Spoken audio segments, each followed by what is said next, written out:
Welcome to the Down South Hunting Podcast. This is Mike Higman, and I'm going to be hosting solo tonight, but I've got a great guest for you in Lindsay Thomas Jr., who just got back from the Southeast Deer Study Group, and he's going to be sharing some of the coolest stuff he found there, including deer jawbone analysis, the effect of trapping on coyotes, deer activity at feeders, and a lot of other cool stuff. But first, Lindsay has some great news about the upcoming QDMA convention that you don't want to miss either. I want to give a special thanks to Nomad Outdoor, our partner, and also huntinggeardeals.com. Go check that out.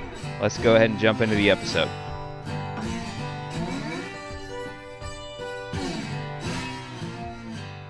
I just did my final rounds with the kids, made sure they're all tucked away in their beds and not going to be getting up to bother me. So hopefully I'm a success as a father and we can get this done.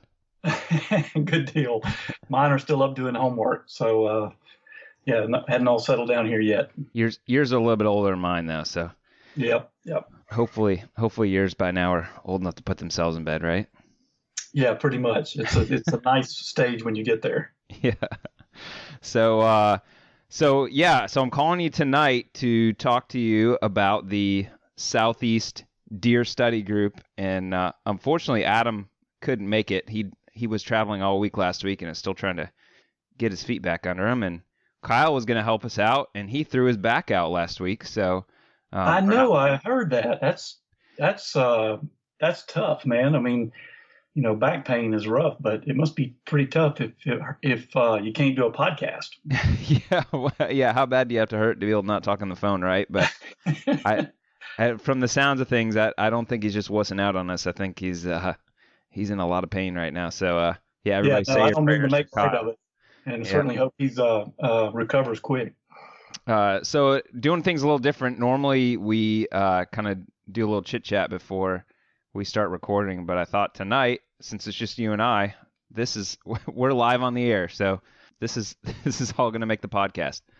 Awesome. I'm ready, man. Okay, cool. So I was just looking and I checked. It's almost been, we're just short of a full year since we did this last year. So you were our guest number 2, and we talked about during it. You said, "Oh, well, I'll come back and do it next year," and we were kind of like, "Well, we'll see if we make it till next year." Well, I guess here we are. There's actually a frame in my office on the wall that says "Guest number 2, Down South Hunting Podcast." Yeah.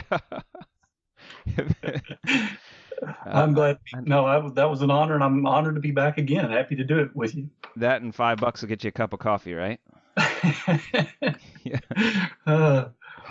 All right, so let's just kind of jump into it. What can you just tell me? What? Wait, I've got breaking news for you, man.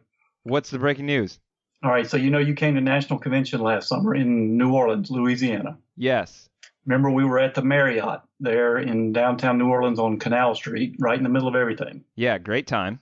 In July, we're going back there again, July 19th through 21st. And a little while ago, with about 3 months to go, the Marriott called us and said, "Sorry, but due to unforeseen maintenance, we can't host your convention or your hotel guests." With 3 months to go. Oh, boy. Okay, breaking news. What do we got? It's going to be better. So obviously panic mode for a couple of days. Then Marriott called back and said, "Hold on, we got a solution.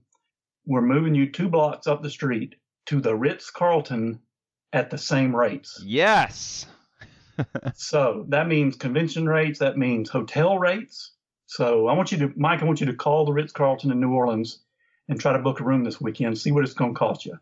It's going to run you, cheapest room you'll find is about $350. You're going to be able to stay in the Ritz-Carlton at the QDMA convention for $139 a night. That's wow. The Marriott rate, the Marriott discount rate for our convention. Here's what this means, Lindsay. That means every hunter out there, and basically I have in mind the hunter whose wife is not into hunting, because I know there's a lot of hunters out there who are blessed with a wife who is into it as they are or loves it, but I am not blessed with that. I'm blessed with lots of other things about my wife, but this is what this means. I tell my wife I'm taking her on vacation to stay at the Ritz, and it just will happen to be the same time as the QDMA convention. I got you. Don't worry, I won't tell her. I will not tell her.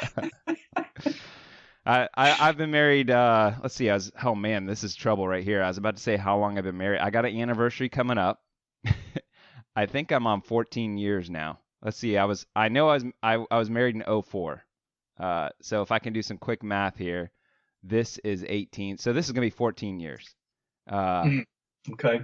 That's long enough to know not to do that. Actually, I'm gonna. Oh, come on, man. It's But a that doesn't mean I plan. can't. What could I go wrong? can't bring her with me and tell her we get to stay at the Ritz for $139 a night. That's awesome. Yeah, absolutely. Everybody should do that. I mean, people who weren't even thinking of coming to the QDMA National Convention this year need to be there. Yeah. I mean, you know all the other awesome stuff about being in the convention, all the experts, all the education, all the fun and social aspects. But now, come on. I mean, $139 a night, Ritz-Carlton, downtown New Orleans. You need to come for that reason, if nothing else. So last year we made the mistake. We didn't even stay at the hotel that the convention was at, which big mistake. But Adam travels a ton for work, stays in hotels a bunch, and he had connections with another hotel which we stayed at. When we got there, we're like, this was silly. So we tried booking and it was booked solid. So there was no like last minute. But definitely, I recommend definitely stay at $139 a night. I don't even know why I'm saying this because it's a no-brainer. The only thing I'll say is, I would say once everything's all set up, book early, just to make sure. Do they save you guys a block? How does that work? Yeah, there's a QDMA block. So, and registration is just about to open. But yes, we'll have that information online where you go, and we'll have the code. It's just a code you give them when you register and say, I'm QDMA convention rate, and they will give you our block rate of 139. And I guess what I'll warn you is that'll fill up then. Yeah. Well, we hope so. So, yeah. Hey, man, it's at the Ritz. It's going to fill up no problem. Yeah, the whole thing is at the Ritz. So awesome. So yeah, disaster averted. Well, thank you for sharing the breaking news with the Down South Hunting Podcast. That's exciting. You're welcome. As long as the podcast comes out before I put it on Twitter, you'll have the scoop. I don't know if we're going to beat you because I still have to edit this.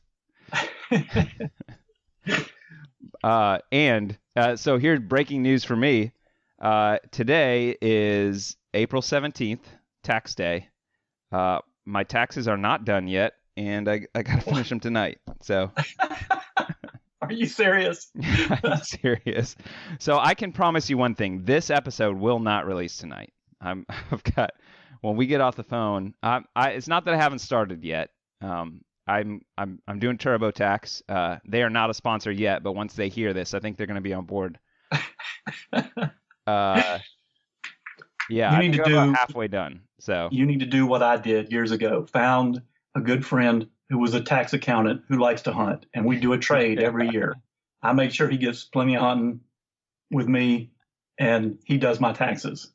That would work good if I had somewhere to offer. I'd be like, man, you can. I got some public land that I share with thousands of other people, and I don't really have any good spots, but we can go watch trucks drive by together from our stands. I'll get that one figured out. What I need to do, get an Osceola spot. I hear those are pretty coveted. There you go. But that's going to require me turkey hunting myself. So, man. Okay, well, we drew this out long enough, had some great news. Now this is going to have saved me doing like a solo intro at the beginning. We might, it's going to be quick at the beginning. All right, let's do deer study. Me is going to do like a really quick intro before this.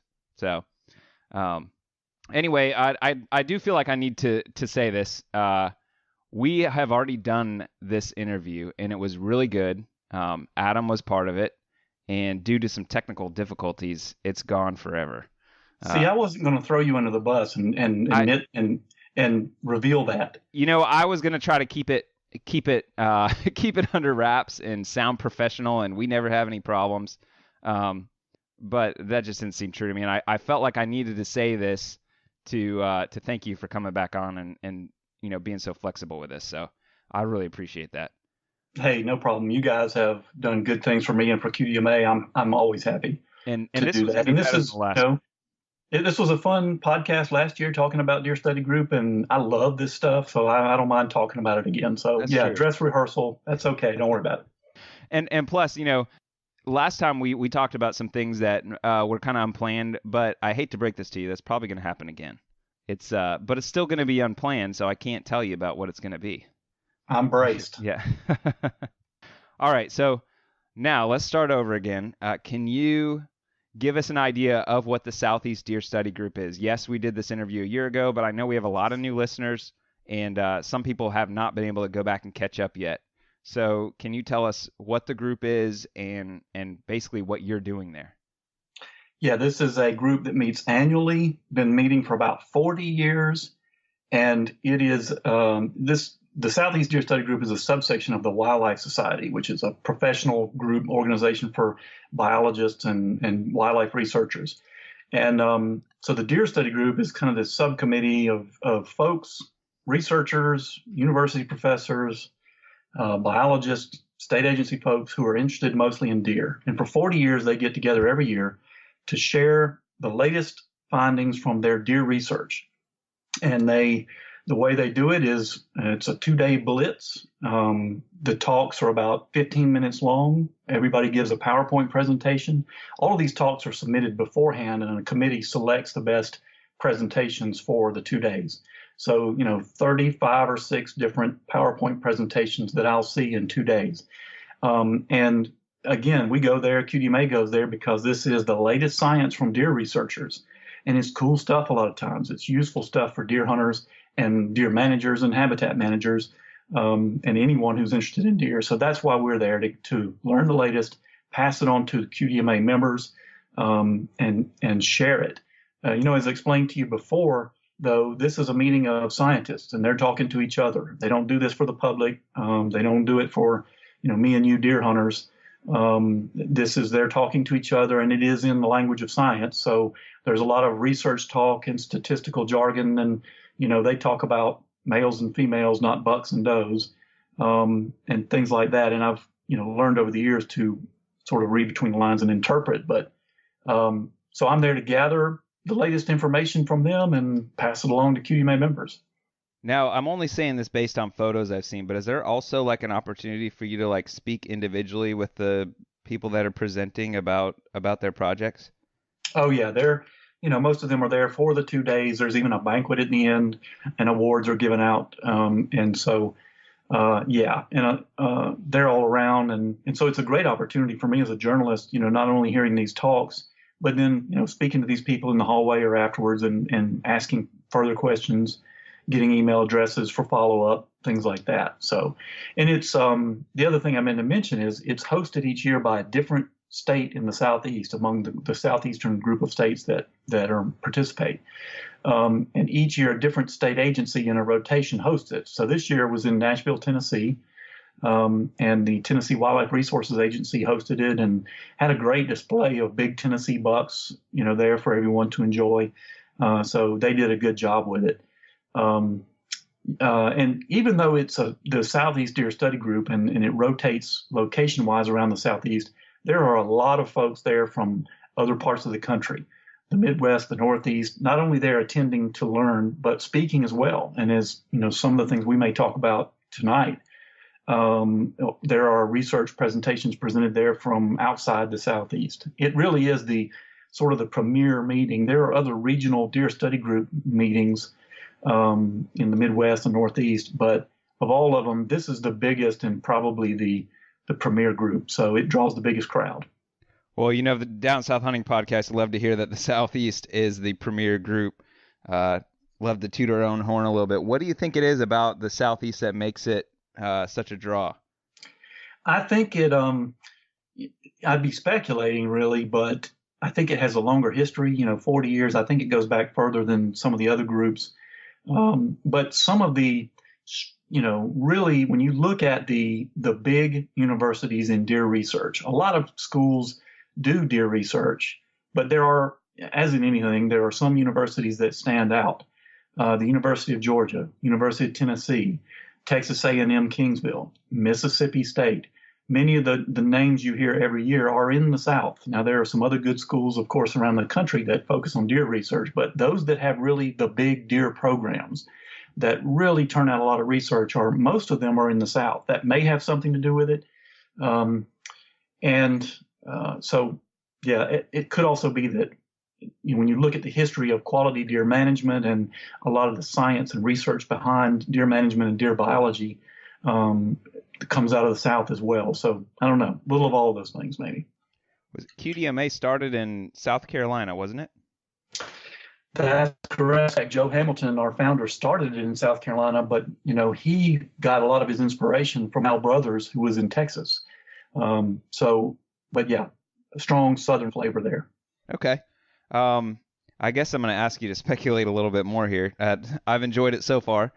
Why is it you think that these Southern schools have the bigger, more prominent deer programs? I know you went to Georgia, correct? So what's it is about the South that I guess is there more demand, or they've been around longer, or because of deer movement? I guess that's a lot of my speculation. What's yours? I don't know. Like I say, there are some other schools in the North, Penn State, and some others have some big deer programs. But yeah, it would be speculation on my part to guess why that is. It just is, just like in other areas of education, there are schools that stand out as having the dominant programs and others that don't, even though you might go to one of these other schools and get a degree there in something. That program there is smaller, fewer professors, fewer, specializations, fewer students. So I don't know that. I guess it's just one of those cases where the South is better. Yeah, I guess that's what you have to fall back on. All right, so let's get into some of these presentations that you heard. I guess I'm going to ask you some of the questions about some of the ones you told me you listened to. The first one I wanted to ask you about was the jawbone analysis and the accuracy of the different methods of aging a deer. Yep. That was a real interesting one to me. I was excited to see this on the agenda. You often hear, now what we're talking about is jawbone aging based on tooth wear and replacement. Deer are just like me and you. They're born with some temporary teeth. Those fall out at a certain age and are replaced by permanent ones. So the first thing you do when you look at a deer jawbone is look at the replacement patterns to immediately put deer in three groups: fawns, all yearlings, which is a year and a half, and everything 2.5 plus. After that, using the technique, you start looking at the wear patterns on the teeth, on the molars in the lower jaw, to determine of all the deer that are 2.5 plus, you can break those out into additional groups. Now, over the years, you've heard people say that, well, that is unreliable because deer wear their teeth at different levels in different soil types or in different parts of the country, depending on what they're eating, or if they're eating supplemental feed, the wear is different. Well, Texas A&M University decided to look at that. And a guy named Oscar Cortez Jr., who was the student that did this, he actually was also an employee at King Ranch as well as a student at Texas A&M Kingsville. King Ranch is 800,000 acres, and they have got just, years and years and piles worth of deer data. It's unbelievable how much data they've got that they have collected over the years. And Oscar went to this data set, and what he pulled out was, get this, 7,389 bucks. 7,389 bucks harvested on the King Ranch, for which they had two things. One, a biologist's estimate of the buck's age based on the jawbone, and a age estimate based on cementum annuli. And that means that, this is the technique where you take an incisor tooth from the front of the jaw, send that off to a lab, and it is looked at under a microscope, and they count cementum rings in the tooth and estimate the age that way. Now, generally, that technique is more accurate for deer 3.5 and older, whereas the tooth replacement and wear technique is more accurate for deer up to 3.5. But what they wanted to see was, given that these bucks 7,000 some odd bucks came from all parts of the King Ranch, they wanted to take subsets of them that came from areas with more sandy soils and others that came from areas with less sand. And also bucks that came from areas where they were eating a lot of supplemental feed and bucks that didn't. And they wanted to compare the jawbone age to the cementum annuli age and see if it appeared that sand and supplemental feed and things like that made a difference in the wear patterns of the teeth and therefore affected the accuracy of estimating the age that way. Bottom line was they found the answer was no, there was no significant difference. Now, they did see that sand and supplemental feed had a very small effect, as they put it, on the variability that they saw between the two techniques, between tooth wear and cemento manuli. But 70% of the time, the ages from the two techniques were within 1 year of each other. So the bottom line was that they said, the researchers said, looking at everything they examined here, don't worry about sand, don't worry about supplemental feed. The tooth wear and replacement method is still a valuable tool in your toolbox when you're practicing quality deer management. And so you should collect that data. Regardless of variations in soil or food types, you can still use it. Like I just said, think about this. With 100% accuracy, looking only at tooth replacement, you can immediately break any jawbone into one of three groups: fawns, yearlings, 2.5 plus. Again, 100% accuracy, because you're not looking at wear, you're looking at tooth replacement patterns. Then you take your 2.5 and older and you break them out, using the wear patterns. Now, with that method, if you hand me a jawbone and say, is this deer 7.5 or 8.5? You misunderstand the method. It's not good for that kind of determination. If that's what you want to know, you send your tooth off to a cementum lab and have it analyzed that way. But the bottom line is, whether a buck is 7 or 8 doesn't matter to your QDMA program. He's fully mature, so he should have been on your shoot list. So in terms of decisions you're making about managing deer, jawbone aging is all you need really to make most of the basic decisions in QDM and collect some data about the deer herd. So yeah, that technique still stands, still valid. Forget about sand and other things like that. Well, that's good to know. I think that argument is particularly prevalent in the South, where we do have a lot of sandy soils. And maybe can you give us like a quick rundown of why it would be important to know the age, within a year or so? I think we've covered this a few times, so maybe we'll just do like kind of a quick summary for, somebody that's just listening and wondering why it's so important to know whether it's, 1.5 or 2.5 or 3.5 or older. Right.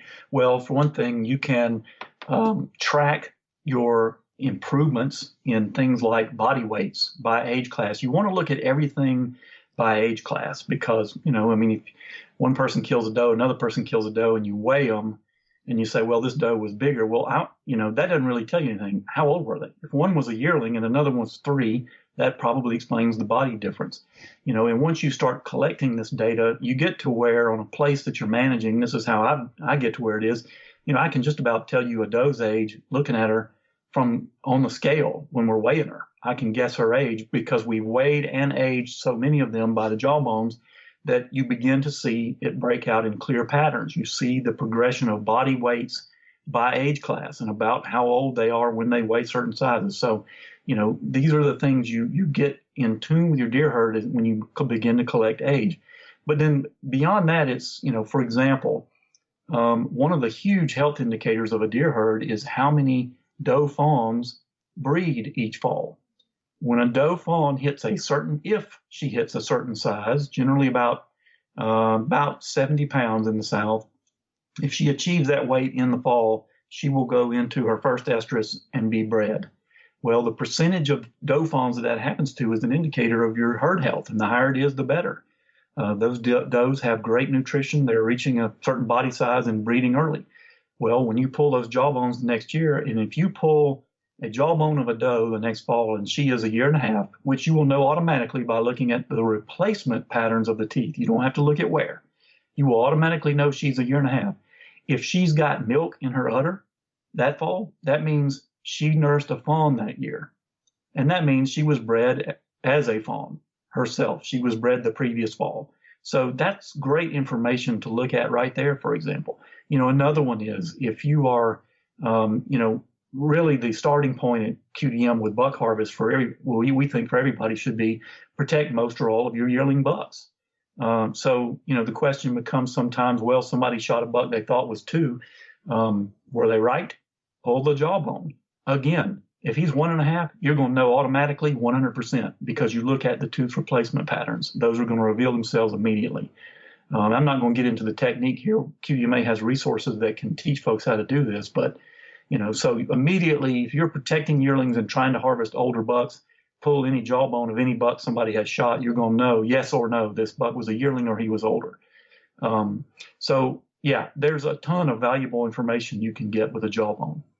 I'm really glad you brought up does in that whole situation, because I thought the only reason you needed to learn to, age a buck by its teeth is so that you could say on Facebook whether the buck you killed was 7.5 or 8.5. Well, that certainly is cool to know. But like I said, if that's what you want to know, you need to send that tooth off for a cementum annuli test, because again, that method is better for older deer, but out to about 3.5. And it's not that the wear patterns are less accurate. It's just that the older the deer is, the more on shaky ground you are trying to dial a deer out to a particular year with tooth wear. In fact, QDMA kind of recommends that what you do is looking at the wear patterns. When you're breaking out those 2.5 and older deer, you can usually identify 2.5s with pretty good accuracy. 3s and 4s sometimes can be more difficult to separate, so we often advise you to bracket those together as a group, 3s and 4s. And when you pile enough of them up together, maybe even get your state agency biologist to take a look and help you sort those even further. Then all the rest would be 5+, and those are fairly easy to identify. So it's fairly easy, knowing the method, to break those groups out. Fawns, yearlings, 2.5, 3s and 4s bracketed together, and then all deer 5+. Again, other than just curiosity and gee whiz kind of interest, for managing deer, you don't need to break a deer out any further than 5.5+. Was he 6? Was he 7? It doesn't matter. They're a fully mature adult. So 5.5+ is a very useful group. So on a serious note, the first thing I thought of when I read this study was I thought of the study we talked about last year. That was basically, there's the guy that sent teeth off to a lab from the same deer. And it was like, I can't remember what the number was, but it was like a pretty low percentage of time that they actually aged those same teeth from the same deer at, as the same age. Do you remember that study? Yep. Abe Woodard sent those teeth off from a ranch in Florida that he managed. It was 99 bucks. And what he did was sent 2 incisors from each of 99 bucks to the lab separately. He didn't tell the lab, they were getting 198 teeth and thinking it was 198 bucks. It was actually 99 bucks, but they had 2 teeth from each buck. He didn't tell them they were the same teeth. He separated it out, and he waited to see what they told him.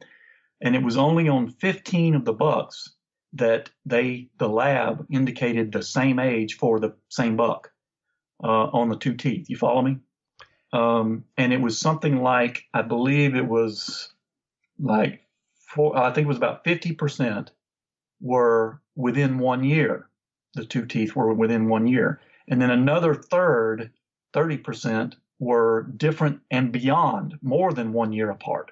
So, it was not very encouraging, but what they pointed out was that, in Florida, this method of examining the cementum rings in the teeth, those rings are laid down during stress periods. And generally in most areas, that means winter. Well, in the South, we have milder winters. It's less of a stress period for deer. And so those rings are not as distinct in winter. But we also have kind of a late summer stress period. So that kind of clouds things up too. And that generally is kind of what the suggestion from that study was, is that this cementum annuli technique may be less accurate in the deep South, like Florida, where winters are not as severe. That study is just mind-blowing to me. I feel like if I asked my 4-year-old to age them, that she would be more accurate than 15 out of 99. Well, and now here's the thing. That study, you're bringing up that Florida study, and it may make you wonder, how does that apply to this Texas study? Because Kingsville and King Ranch is in South Texas. That's pretty hot down there too. Well, I asked the authors on that study about that question, and what they said was all of those cementum annuli ages that they looked at, when you send a tooth off to a lab, and they used Matson's lab, which is probably the best known a lab that does these analysis. When you get a report back on the age, they give you a grade, like an A, B, C type grade on the quality of the sample. So an A means they had a great sample and got a great image of the microscopic layers of cementum and, had no trouble making them out. A C or lower grade or something like that generally means it was a pretty poor sample quality wise. And so they put less reliability on their estimate. And they will sometimes even give a range. For example, this deer was 5 to 7 years, for example. Other times they give a single age. Well, in the King Ranch study at Texas A&M Kingsville, for this study, $7,389, remember, they only used samples that came back from Matson's with a grade of A or a single age. They did not use any samples that came back with a range. So bottom line was they were trying to use only the cementum annuli samples that were first class in terms of quality and in terms of what the lab felt was their accuracy of their estimate. They didn't use any where there was a range or a B or a C grade, et cetera, on the sample. So I don't know in the Florida study, what grades they didn't report, what grades they got back on those. That'd be something that'd be interesting to look into. Yeah, sure. I guess, all of these different presentations and studies always bring up so many more questions. I'm sure while you're there speaking to everybody's kind of mind is, probably buzzing with different questions they want to know about, stuff to look at in the future. It seems like it'd be a lot of fun. Here's a great point to make on that, and I know we talked about this last year too, is remember that, many of these studies that we hear every year seem like they're repeated or they cover topics we've heard about before. That's how this science works. You don't do one study and go home and say, well, we know how that works. And the analogy I use is sighting a rifle in. You don't go to the range and fire one bullet and go, well, I know where I'm hitting, and you go home. No way. What do? You put a bunch of bullets down range and you look for a group. The same thing with science. There will be other studies on these topics. Many of the topics you hear about are, repeats at different schools or under different conditions of things that have been studied before. And the idea here is you put a bunch of studies down on paper for a certain topic and you see where things are grouping and you find out how things change under different conditions. So, yeah, don't ever think that because one scientific study came out and said this, that, that is the gospel and you can go home with it. You want to look for other studies, see that those results have been repeated or maybe they weren't. Maybe other studies grouped off to the left and this study was the outlier. So you always want to look at what else has been discovered in these topics. The other thing that's amazing to me is the number of bucks that they were able to analyze from the King Ranch. And I think that King Ranch is like 800,000 acres. 800,000 acres. I mean, just put your mind around that. It's can't. That's crazy. It is most of South Texas. I mean, that tip of Texas that goes down, points southward down there at the bottom, that's the King Ranch down there. That whole arm of Texas. It's incredible. Can you give like a quick history lesson with that? I mean, do you know where it came from and who runs it? Is it Texas A&M that I guess they just have access to it? How does that work? Yeah, you'd have to. There are books written on that, but it was a rancher. I forget his name, but obviously his last name was King. I forget the first name, but who started that? I don't know, 100 years or more ago. It's been there quite a long time, and it is literally still family owned. Wow. So yeah, interesting I told you I was going to put you on the spot. Yeah, I'm being careful here because I'm not clear on the history, but I think it's an interesting story, and anybody that would want to know would enjoy looking into that. What about, do you know that what's hunter access for? Like, it's all private, so I guess it's by invite or something along those lines? Do you know? They lease a lot of it out. Of course, the primo areas are hunted by the family and, invitees and everything, but a lot of the chunks are leased out to various interests. There are even some corporate interests that have leased chunks of the King Ranch, and that's their lease, and they use it for, business entertainment and whatever. And many of them, it's pretty incredible. There are leases on the King Ranch that are so long-term that these companies have built nice ranch homes and lodges out there on their lease. So yeah, it's a very interesting and unique situation there. So I guess a lot of these places we see on these TV shows with these big lodges and stuff, probably a lot of them are at somewhere on the King Ranch. Well, could be. There are a bunch of I guess there's a places, lot of, yeah, bunch of Texas is ranches a like big that. place with a lot of ranches, right? Yeah. That's pretty cool. Okay, so the next study I wanted to talk about was the trail camera study that had to do with trail camera pictures during the rut. Yep. Okay, so that was Michael Biggerstaff from the University of Georgia, and he's reported on this a little bit over the last couple of years as we've been working on this study. What he and some other folks at UGA have been trying to do is basically tease out a new method for conducting trail camera surveys of deer without bait. You've heard of the baited trail camera survey method that you do preseason or postseason that's 14 days long, and you put bait out and a camera per 100 acres, and you use that to determine things like deer density and sex ratio and fawn recruitment and et cetera, and buck age structure, some other cool things you can learn with it. Well, that's all good and well. We teach that method. I use it. It's a great tool to use. It's really the best tool that the average deer hunter can do him or herself for measuring their deer herd. The problem is not everybody can use bait. We got a lot of areas now where, because of chronic wasting disease or other issues, that baiting, supplemental feeding of any kind has been banned. You can't even put corn out over cameras. So these folks wonder, well, what do I do? Well, UGA is looking at this method. Can we come up with a method for unbaited trail camera survey that works, that gives you accurate information on the deer herd? Well, anyway, in the process of studying that, UGA has learned some other things. So Michael teased out some information out of a study he did on a 2,500 acre tract.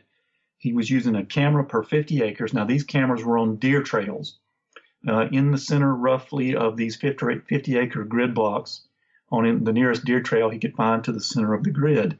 And he followed these trails monitored them with cameras for, over a year. And, he was able to come back and look at that and look at patterns of doe movement, patterns of buck movement that he saw across the entire year. And pretty much, the interesting thing to me that came out of this was that during the rut with bucks, what he saw in activity levels for bucks, and this is the same as what's been seen in many other studies, even studies of bucks wearing GPS collars, their peak daily movements were dawn and dusk. There was nothing unusual or surprising about it. That's when the bucks move most. That's what we've always known. And he did not see any effect of weather on that. He didn't see moon phase. He looked at temperature. He looked at wind speed. He looked at precipitation. And by and large, no significant impacts of those factors on the overall pattern of bucks moved most at dawn and dusk throughout the day. That didn't mean they only moved at dawn and dusk. They moved during the night too. They moved through the middle of the day. The middle of the day was the lowest period of movement, but they still moved some. But the peaks each day were at dawn and dusk throughout the rut. So last year, this is another one where I feel like might relate to something last year, and I don't remember if it was the same student or not, but I know there was a guy that did a study of how often or when they got the most trail camera pics of bucks. And I remember that date coincided with the peak of the rut. And I was real interested because I had always thought before that that peak movement would be before the peak of the rut, because I'd think they'd be, I don't necessarily believe in a quote unquote lockdown, but I do think, they're more likely to be with a doe or something during that time. So I thought they'd be out cruising more earlier, but that study showed the peak of the rut is when you saw the most buck pictures. So that's right. Peak of breeding is yes. And I guess because there's lots of phases of the rut clear, and things yes. Things that we refer to as the rut, whether it's scrapes and rubs and chasing and grunting and all that. But breeding, when the does are conceived, is what they were talking about there. That, and what they were, and again, no bait here. They were not monitoring scrapes, which are biased because, scrape activity tends to peak a little bit before breeding from other studies that have been done. But when monitoring trails and just looking at overall deer movement, anything can move down a trail, bucks, does, fawns, all deer movement. When looking at that, what they saw was the peak of adult buck appearances on those cameras. coincided with the peak of fawn conceptions, the peak of breeding. And they've got that information from having harvested a lot of does at these study sites in the late season and collected fetuses and measured them and backdated them to determine when the peak of breeding is. So, yeah, bottom line, what that was saying was, with your own cameras, you can put them out there during the rut, during the fall. And if you've got them on what they call passive locations, meaning just movement routes, trails, that doesn't mean stick them in the middle of nowhere. There needs to be some deer movement through there, like a trail. But don't put it over bait and don't put it on a scrape or other biased locations. Put it in a passive location where you're getting deer movement. And if you will do that, and then go back and tally up the number of adult bucks you got. When I say adult, I mean 2.5 and older. The number of adult bucks you got on camera per day, and if you see a spike in when that peaked, that per day rate, that's probably when the peak of breeding occurred. Yeah, I think that could be. That information can be so critical if you're hunting an area that you're not familiar with. And obviously, you would need to know a year ahead of time. But even if you're hunting out of state or something, if you can have cameras out, I think that could be a huge tool for knowing, pretty close as to when peak breeding is for your hunt the next year. So when you want to take that vacation. Absolutely. Remember, Mike, that breeding peaks are very consistent in any given location. A lot of people believe things, other factors determine when the rut happens, but the truth is, from looking at studies that, based on fetal data, backdating measurements of fetuses from late season harvested does, and determining when those fetuses were actually conceived, we know that year in, year out, the science shows in any given location, your peak of the rut is pretty much going to happen around the same time each year. Now, we're not talking about the same day. Ruts peak in a bell curve. Breeding peaks in a bell curve. You'll have some does breed early and some does breed late, but then over a period of about a week to 2 weeks about a week really is when you'll see the peak in daily breeding rates. And that's what we're talking about. That week is pretty much going to be the same in any location. So yeah, if you ran your cameras on public land one fall, you pretty much would know going back and analyzing your buck pictures when to hunt the next year. Yeah, and I know even based on different doe groups or that kind of stuff, the peak might be different by a few days or a week, in pretty close proximity, especially here in Florida. Yep, absolutely. Okay. The next thing I want to talk about was coyote trapping and how effective that can be with protecting it. I guess with the first thing is how effective that is at lowering the coyote population, and then also how it can be effective in protecting a deer herd. This was the study that Dr. John Kilgo, who works with the USDA Forest Service, he does his research on the Savannah Riverside in South Carolina, and he trapped 474 coyotes over 3 seasons on this 24,000 acre site in South Carolina. So that's about a coyote per 50 acres over 3 years. Is this the one you're talking about? Yeah, that's right. Yep. Okay. And what he was hoping to see, what they wanted to see was to test an assumption that some people have made in the past, that is, when you trap coyotes or reduce the population in some way, that they respond with increased reproduction. They wanted to test that. And what they found was overall in this population, as they removed this big chunk of coyotes over the 3 seasons, actually overall productivity of the population went down. And the reason was, they had hit the adult population so hard. And it's the adult females that are, more productive than younger females. They had a whole lot more juveniles in the population, so that drove productivity down slightly. But what they saw was the population remained stable. So even though, they're removing all these coyotes and overall productivity was going down slightly because they had so many young coyotes now, the population remained the same. So they kind of scratched their heads over this, and bottom line, what they determined was it was immigration. It was coyotes from outside the study area and outside the trapping area moving in from outside almost, within a year's time. This is something that has been seen before.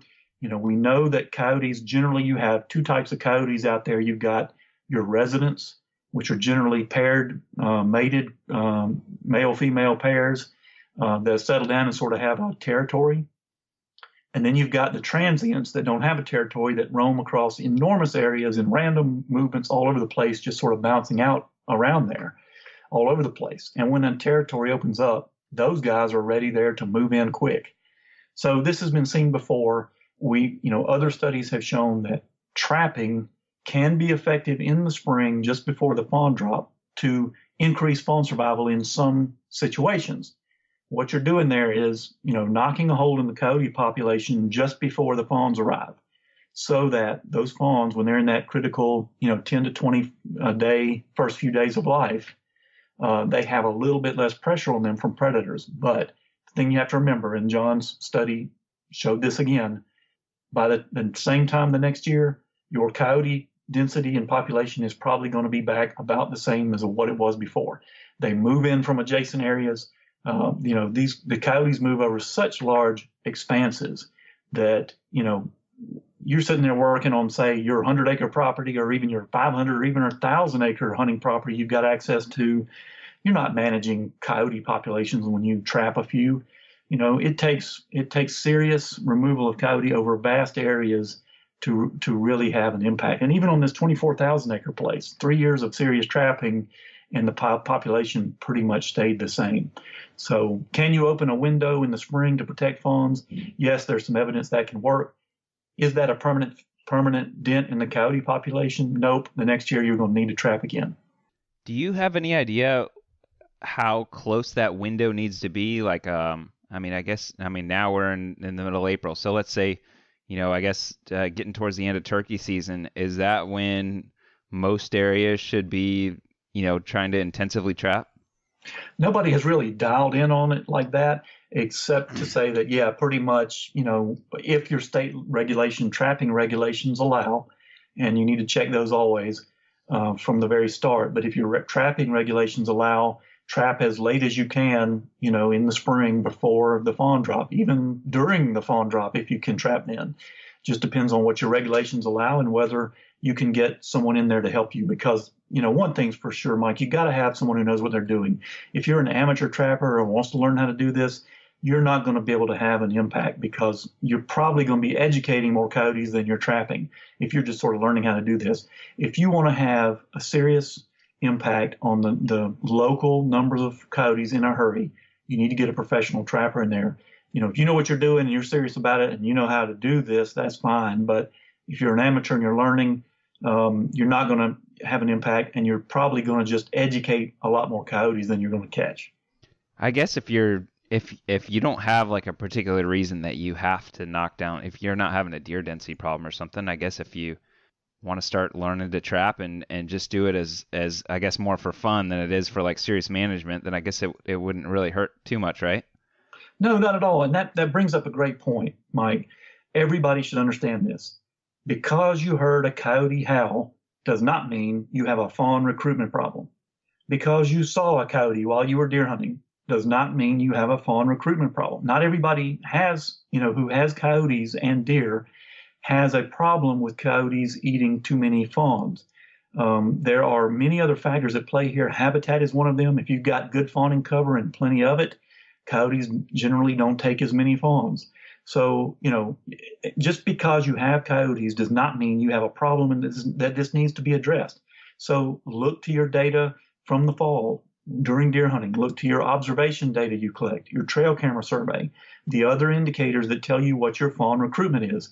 Fawn recruitment is how many fawns per doe survive to enter the fall population. It's not how many fawns are born. It is how many make it to about 6 months of age and enter the fall hunting population. That is fawn recruitment, and it is fawns per doe. And you can collect that in a number of simple ways. We teach you how to do that on the QDMA website. So, that's the first thing you need to determine before you decide, well, I need a serious trapping program. You may not. If you don't have a fawn recruitment problem, why get mad at the coyotes? It certainly doesn't hurt to trap a few now and then and, shoot one during deer season. But certainly, don't fool yourself. If you do have a fawn recruitment problem, shooting a coyote out of your deer stand in November has zero effect on fawn recruitment. So I guess those, for the opposite side of those that actually do have a problem, did you by chance get a chance to read that article It wasn't even in like a hunting journal. I think it was just in a It was Georgia Public Broadcasting did that story. yes, yeah. Yeah, Did you have a chance to read that? I did. That was they were talking to Mike Chamberlain at the University of Georgia, who's heading up a fairly broad and long-term study of coyotes there at UGA. I think the most shocking thing about that was reading that, and I guess it's probably not shocking to some people, but that they found a lot of coyote populations were actually using deer as a major food source year round, as opposed to just during the fawning season. Right. And I read that, and yeah, that's we've known that for a while, that in many areas deer are an important food source. Now, Mike said, no, and what they're doing, they're looking at scat and looking at whether there's deer hair and deer parts in coyote scat and what time of year that is. And they're seeing, of course, that there's deer hair in coyote scat year round. And what Mike said in that story was, you can't simply dismiss all of that as scavenging. That's not just coyotes eating, hunter-killed deer that, they got in the gut pile, or, road-killed deer or whatever. In the spring, certainly we know they can specialize on fawns and can take a significant number of fawns. But the rest of the year, are they taking adults? I don't think, certainly Mike was saying, yes, they do take adults. But he was not saying that all of that is adult deer taken down live by coyotes. I think, when you think about it, deer are hit by cars all year long. In fact, over the last few weeks here in March and April, it seems like I have seen a spike in the number of deer laying in the ditch. Maybe that's does, moving around looking for fawning ground as they're about to give birth. I don't know. But any time of year, deer can be hit by cars. And if you're a coyote, where are you going to be if you're going to be using that resource? So do they take down adults? There's no doubt about it. But the question becomes, is that a significant or measurable impact on the deer population? And I think in most cases, it is not. What adult deer is going to be caught first by a coyote? It's going to be one with an injury. It's going to be one with EHD, or in some other way is weakened and cannot escape like a normal adult deer usually can. Adult does, healthy fawns that are 6 months or older, adult bucks, most of them are not going to be run down and caught by a coyote. Wouldn't it be something if somehow coyotes are what saved us from some CWD problems, by them thinning the herd out and, eliminating deer that might live another 6 months or something like that. I guess that, once they start seeing the big effects, I don't imagine they live that much longer, but I do think that'd be kind of ironic. The problem with CWD is deer can carry it so long, months or years, before their clinical symptoms appear. In other words, before they become weakened and you can look at them and say that's a sick deer. And in which case, and that's the point at which they would become more susceptible to coyotes. And many of them are killed by coyotes before they actually die of holes in their brain from CWD. But the problem is, like I said, they live for months or years without any apparent problems. And the whole time they're spreading CWD to other deer. So coyotes killing them in the final stages probably is not going to save us there, unfortunately. Yeah. Well, wishful thinking, I guess. Yeah. I'm with you. I wish we could find a fix like that. But seems like we're not getting rid of either one of those things. The coyotes aren't going anywhere, and the CWD is not going. Once you got it, I guess right. We'll do our best in every individual state to keep it out. But it seems like once you got it, you got it. Yep. Okay, so next I want to talk about DMAPs, and basically I'm going through a bunch of little blurbs that you have in your article in the Quality Whitetails magazine. So just so people know, that's where these are coming from. Hopefully you're already a member of QDMA and you're already getting the magazine. If not, you need to join now. And I actually just saw you guys were promoting some stuff where you're getting a ton of free stuff right now if you join. So first of all, the Quality Whitetails magazine enough is reason to join. But really, I mean, from a personal standpoint, I think every deer hunter should be a member anyway, just because by supporting QDMA, you are supporting the future of hunting, especially with some of your new initiatives. We're not just talking about, growing older deer and changing the age class. And, I believe in your reasoning for those things. But I think even more important that is some of your emphasis on 3R. I guess let's forget my initial questions. Can you talk about that real quick? Is what 3R is, and then what the QDMA is doing to support that cause? Yeah, R3 is recruitment. You put me on the spot now. All of a sudden, I can't name the 3Rs. Retention, right? Yeah, recruitment, retention, and reactivation. Yes, we got it. And it, has to do with growing hunter numbers. Recruiting new hunters, retaining those that we have, and reactivating those who maybe used to hunt and quit for some reason. So and I think mostly you're referring to our new 5-year mission goals that we have been publicizing. You can see those on our website, and in the magazine we're promoting them to our members because we need our members' help with these. But we've got some new 5-year mission goals, a lot of specific goals we've laid out in a lot of areas, but one of them is in mentoring new hunters and hunter recruitment. We have measured our members and their participation in activities like these and determined sort of the baseline of what we've been achieving as an organization, and we want to step that up. We want to recruit 200,000, or rather mentor 200,000 new hunters annually for the next 5 years, and that totals up to 1 million. We think we can get there. We've been mentoring a lot of hunters annually through our members and our programs that we've been doing for the last several years, but we're really challenging ourselves to step that up. We're going to need our members' help to do that. And that's a big part of that. But our mission goals, our new 5-year mission goals, have got a lot of other prongs to it that you should look at and ways that folks can help us. And I appreciate you mentioning that and mentioning the magazine and also plugging membership. Thank you. You're welcome on all accounts. I really like the fact that you use the word mentor as well, because I think it's easy just to take somebody hunting one time or let's say you're a property owner and open up your property to, a hunt once a year, that kind of thing. But when you're saying mentoring, that to me creates a lot better picture of, helping somebody along in their hunting journey as opposed to just letting them go one time. Yeah. And a big part of that, Mike, for us has to do with a lot of the new knowledge on this. And it's about efficiency.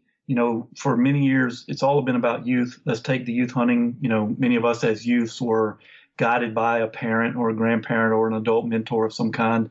Well, let's give that to today's youth who don't have that and help them go. And that's great. We should do that. But what we're realizing is if you take a youth hunting, that's tough to sustain. They can't, necessarily take themselves next week. They can't go without you. And it may be years before they can do that or can take someone else. But if you take your friend at work or someone at church who would like to learn to deer hunt, or your neighbor or whoever that might be who's an adult, and you work with them over the course of a few weeks and, take them hunting, teach them how to do what they need to do, where to hunt, how to scout, how to, shoot a bow or a crossbow or a rifle, those things, how to field dress a deer, the basics, and you walk them through that. Once they've got that down, they very quickly, as a grown-up who has a driver's license and money to spend, can go do this without you much more quickly than a youth, and also take other people. There's a great story out of our Field to Fork program from last year. And in fact, I mentioned this guy on Twitter the other day when I met him. His name's Edwin. He's studying to get his doctorate in biochemistry at UGA. He's from Haiti, and he heard about our program, wanted to learn to hunt so he could feed, sort of be responsible for his own food, and went hunting, loved it, killed his first deer with us. Turned out his father-in-law had some land he could hunt. He went out there and killed 3 more deer on his own. He took his professor hunting the same season. His professor got his first deer. He took 3 or 4 of his fellow students hunting with him out there. They got their first deer. So just a great example of what happens when you take another adult, how quickly they can do this on their own, but become a mentor to others right away. First of all, that's awesome. Second of all, I think I need to become friends with this guy. He seems to have a good piece of property. No kidding. I was talking to him. I was like, okay, now tell me about this property. Yeah, where is this? Yeah. Oh, and who are the neighbors? Yeah. Yeah. How do they feel about hunting? All right, so I gotta get my taxes done. So Hey, I wait a minute, back up. You mentioned that the details we're talking about are going to be or that they were in QW. They are actually not in Quality Whitetails yet. You got It's a coming. privileged look. And so to members that hear this will be in the June, July issue of Quality Whitetails. It's on the press this week. So it'll be coming to members soon. And if you're not a member and you join now, you will still get this issue. So That's what I'm much more saying. detail from the Deer Study Group and a lot of other great stuff about what we're talking about tonight. It's coming. This is we got two exclusives on the podcast today. We got the announcement on the Ritz Carlton, and we're also talking about this great article coming up. So And no one else has heard about it. So you are just, breaking news scooping it tonight. Yeah, we had to I had to give you like all my kids' social security numbers for you to send it over to me. I'm just going to get some free hunting gear or something out of you. Yeah. Okay, so the last thing I want to talk about was DMAPs, and one of the little notes in here was about how long Mississippi has been the state of Mississippi has been using a DMAP program. Can you talk about DMAPs and what they are, and I guess maybe kind of give a quick rundown of the South and how involved the South is in them? Yeah, that was an interesting thing that came out at the Deer Study Group meeting that I didn't know. Someone who was speaking about on behalf of Mississippi State University pointed out that that Mississippi State University and their partner, the Mississippi Department of Wildlife, Fisheries, and Parks, launched a 2-county pilot project in 1977 that ultimately ended up becoming the first ever DMAP program in the country. And DMAP stands for Deer Management Assistance Program. They didn't call it that at the time, but basically what it was a 2-county pilot project to work with hunters on private lands, whether they own the land or they leased it or whatever, clubs, etc., to collect deer harvest data from those folks, to get them to weigh deer, pull jawbones, save those for the biologist to look at, and provide hunting observations and etc. to them at the end of the season. And in exchange, what the university and the state agency did was help those hunters with some guidance from biologists on managing their habitat, managing their deer herd, making choices about doe and buck harvest, etc. So it was an exchange. And the state used the data that came out of that to help them better manage the deer herd. They needed some of this data. They don't have all these biologists in every county that collect that many jawbones and that much data on deer weights. So they needed some data off of public lands they managed on private lands they didn't manage. And that's where the idea came from. And it was very valuable information, so valuable that they quickly expanded that to a regional program. I think it was 1980, it went regional in Mississippi. And then in 1983, it went statewide as the Deer Management Assistance Program. And then it started spreading to other states. Other state agencies saw what a great deal this was. You get data on private land deer herds from hunters to help you manage the statewide deer herd. And you, in exchange, provide these hunters with guidance that helps them do what they want to do and have better hunting. So it has really taken off. Today, according to our whitetail report, there are 14 states that offer DMAP programs to hunters, and most of those are in the Southeast. Really, I think, in fact, in the Southeast, Georgia and Florida are the only 2 states that don't have a DMAP program. Florida has something similar. It's close to DMAP. But it differs in somehow. I forget exactly how. Georgia is trying to get one. They actually tried to get a DMAP program passed through the legislature this year. I'm not sure if they succeeded or not, but they're trying to do it.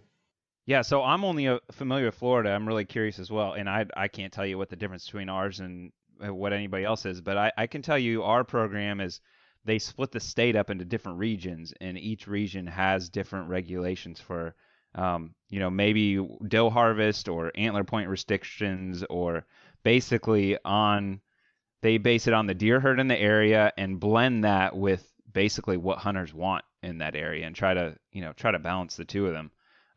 So I think Florida has, I think it's 6 different zones. And I also know as part of that, maybe this kind of goes along with what you're saying, but Florida actually went to the point of some of these like I guess this is separate from the DMAP program, but some of these large landowners, and I think maybe this is why they're more common in the Southeast, because there's some of these like extremely large landowners like paper companies and that kind of stuff. But they'll give them freedom to set their own season dates and that kind of stuff, as long as they are the same number of days and they're harvesting the same amount of deer.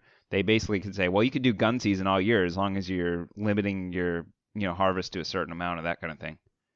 Yeah, and in some other states, that's one of the benefits of a DMAP program, of being involved as a hunting property with the state's program, is in exchange for giving the state the data they need from you, pulling some jawbones, weighing some deer, etc. You get some perks, not only like having a biologist come out and help you with your habitat management and your herd decisions, but you get perks like bonus tags if you need them. Let's say the state bag limit for does isn't enough to let you, meet your doe harvest goals. Well, the state will supply you, small allotments of bonus tags to help you get that done as you need them. So, it's like you said, it's not a free for all and set your own seasons and bag limits. There's still parameters and guardrails to keep you from, going off the deep end. But there's definitely some flexibility there that the states can give participating hunters. It's definitely a win-win for everybody involved.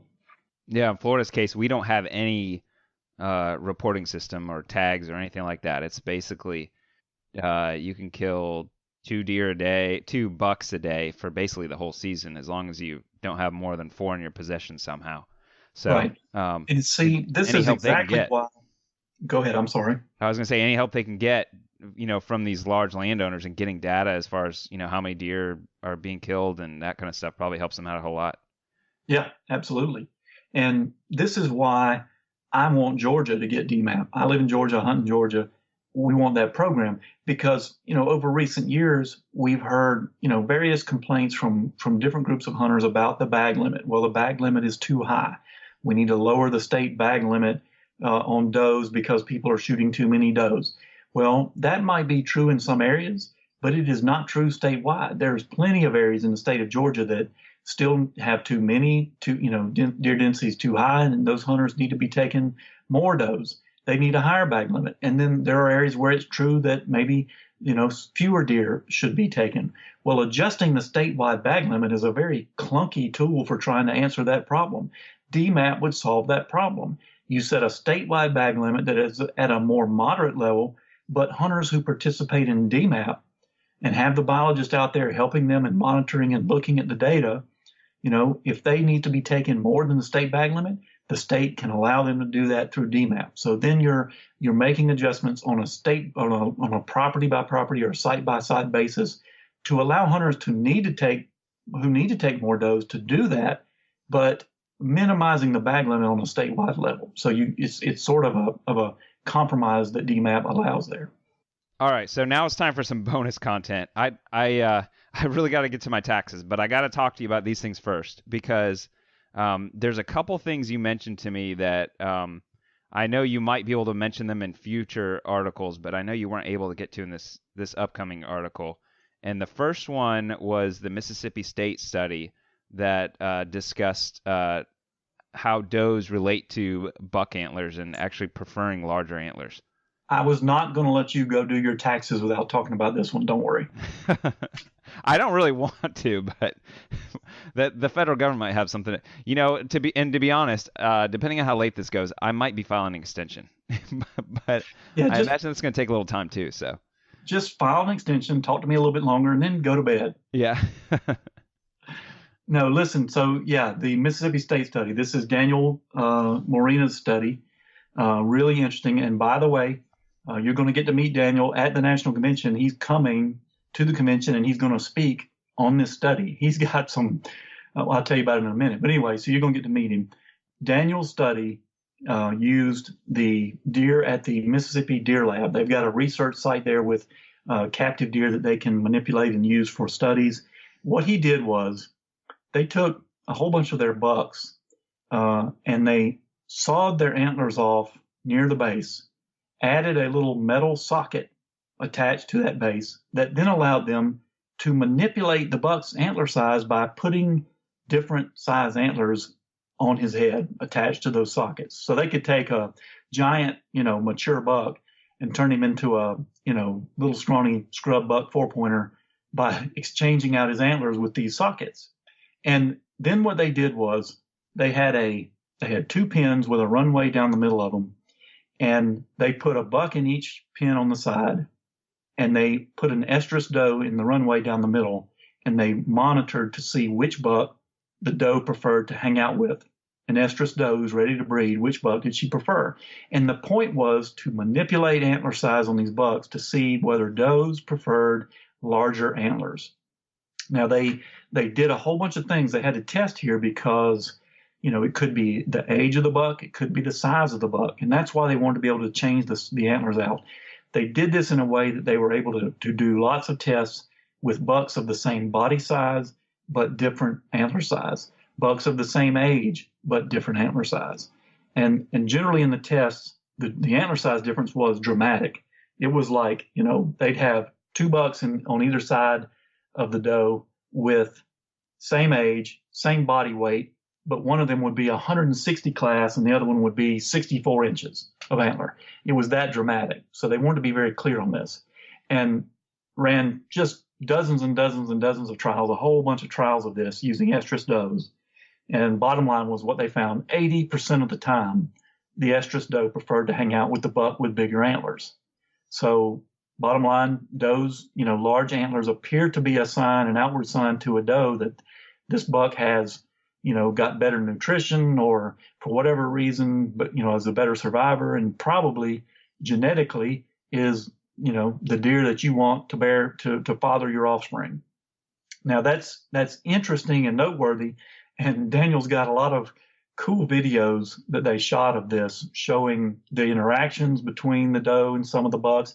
Now they were in pens, so they couldn't actually, breed or interact or fight. But he's got lots of video of this stuff, and you'll see that at convention. It's really interesting. Now, is this neat? Yeah, it's kind of neat to know that, when all other factors are equal, age, body size, et cetera, the doe prefers bigger antlers. But that really probably is seldom applicable in the wild because the other factors do come into play in the wild. There's no fence preventing those deer from reaching each other. And so the 2 bucks often fight or posture or, assert their dominance in some way or another. And that comes into play. We know that attitude plays a role. You can have a smaller antlered buck that's simply the bad dude of the neighborhood who chases off the bigger antlered one who is not as aggressive. So these things come into play. Timing, when and where are all the bucks in the area when a doe is in estrus? One of them might be off somewhere else or with another doe, and a younger buck slips in. So there's all kind of other factors that come into play that ultimately determine which bucks breed which does. But Daniel's study is interesting to know that certainly when other factors are not involved, the doe prefers bigger antlers. Well, I can tell you, I think the study is significant. And the reason is it confirms what we all already know deep down in our heart, that big antlers are cool. And yes, the bucks, they are. The bucks confirm it. And that doesn't mean we can't shoot smaller deer for meat or whatever. But, I don't believe for a second that I would say the majority of people know that it's cooler to have deer with big antlers. We're more interested in them. I think it's just our nature. So I don't think we have to be ashamed to like antlers. Go back to the Stone Age, Mike. Have you ever seen a cave painting of a spike or a 4-pointer? Yeah, right.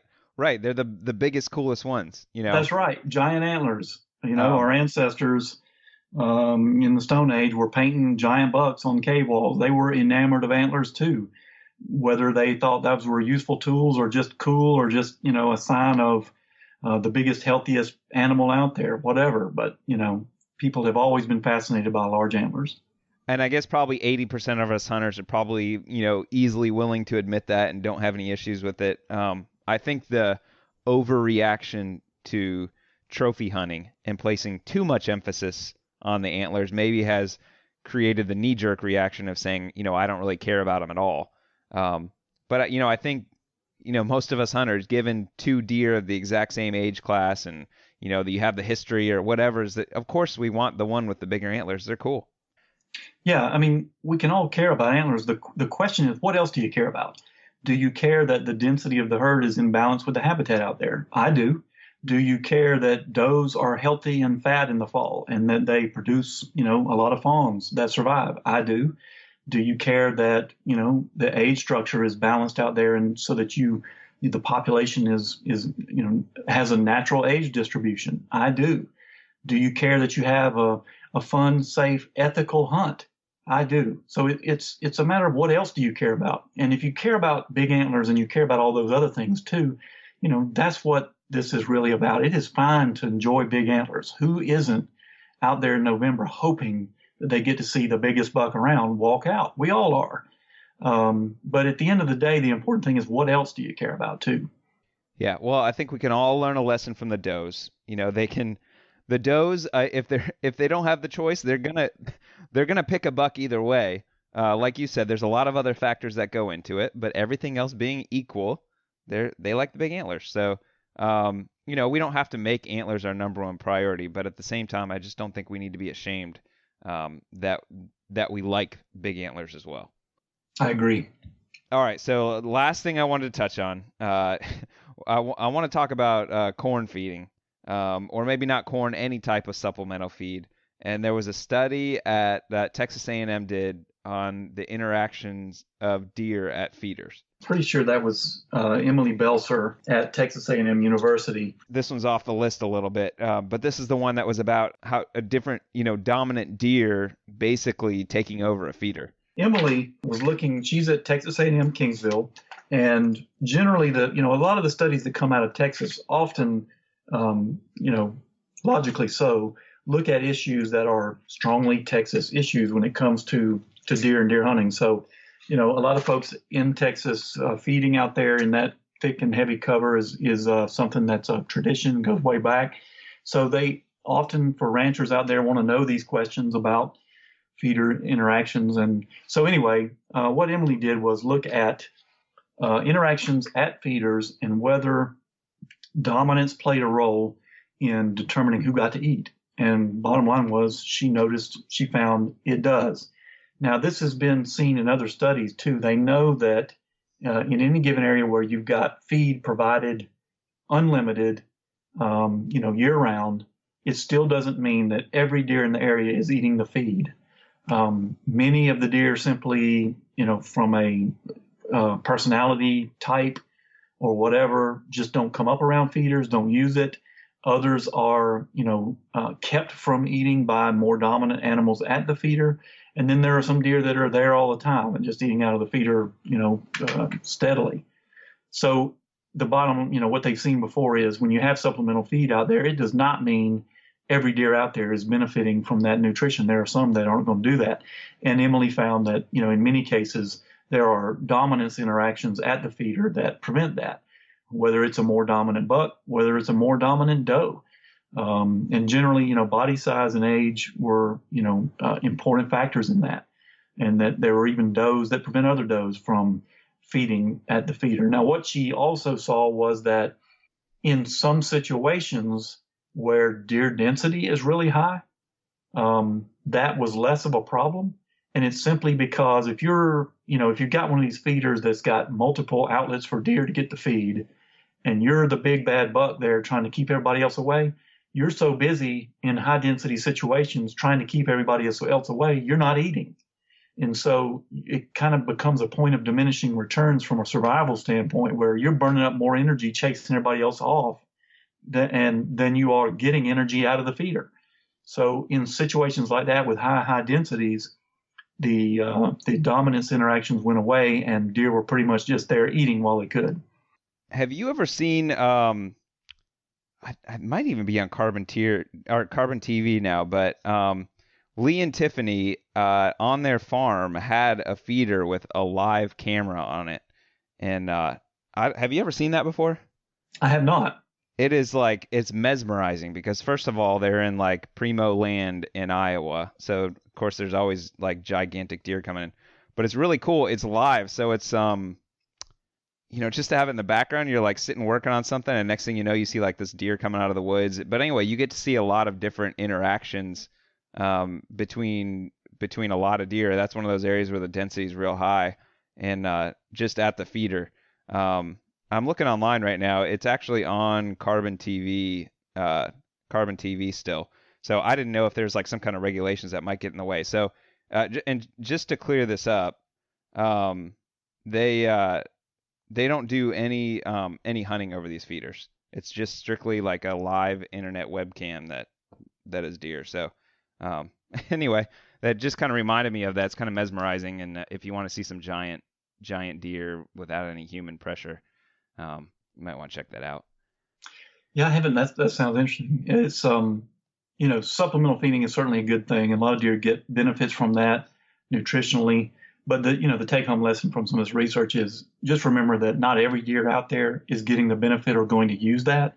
And so there is still the importance of providing good forage and cover in the habitat year round, because every day of the year, every deer out there is using natural forages. So supplemental feed should be exactly that. It should be supplemental to the native and natural forages that are out there. So yeah, bottom line is address your habitat first, and then let the ice cream be supplemental feed.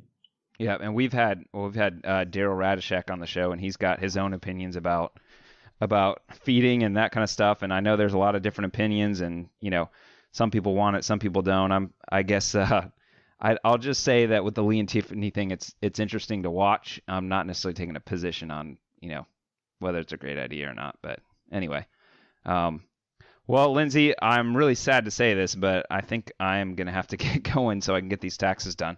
But I really, really, really appreciate you coming back on the show to do a second go around with this. I even though we half had this conversation once before, I really enjoyed it anyway. I guess I can't get enough of learning about this deer science. So I'm ready to go ahead and book this again for next year. Look, it's just taxes. I've got another hour or two worth of material here we can talk about. Are you trying to tell me you would rather go do taxes and talk to me about deer? No, I'm not trying to tell you that at all. But how about, can you hang on? I'm going to go get my wife and you explain to her why I'm not going to get it done. No, I'm going to sign off on that. I'm not going to tell your wife why you're not doing your taxes. Yeah.